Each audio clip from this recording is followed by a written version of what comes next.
Minister Narendra Modi inaugurated and laid the foundation stone of multiple development projects including 1,675 newly constructed flats for the economically weaker section at Swabhiman Apartments in Ashok Vihar, the World Trade Center at Nauroji Nagar and the General Pool Residential Accommodation Type 2 quarters at Sarojini Nagar. Speaking on the occasion, he emphasized the critical role of cities in shaping a developed India. He reaffirmed the government's commitment to providing quality housing and education to all citizens. The Prime Minister also inaugurated the Central Board of Secondary Education's integrated office complex at Dwarka, Delhi, built at around 300 crore rupees, and laid the foundation stone of 3 new projects in Delhi University worth over 600 crore rupees.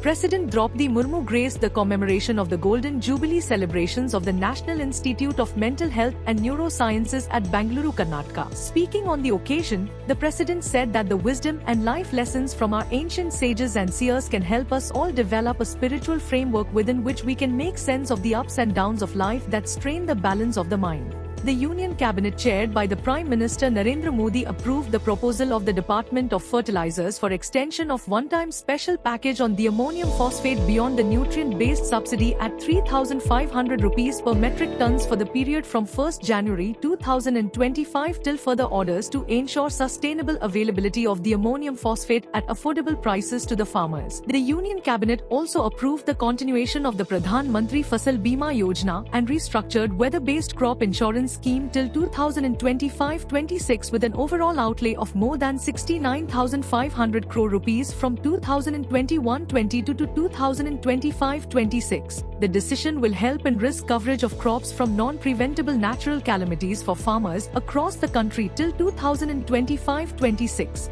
The Ministry of Youth Affairs and Sports announced the National Sports Awards 2024. The President of India will confer the awards on 17 January 2025. The National Sports Awards are given every year to recognize and reward excellence in sports. Union Minister Ashwini Vaishnav virtually inaugurated a 10-kilowatt Akashvani Kokrajhar FM station from Guwahati, Assam. The new FM transmitter covers a radius of 70 kilometers with better reception quality in Kokrajhar and nearby districts Dhubri, Bongaigaon and Chirang. This will enhance the reach of Akashvani in rural and remote areas.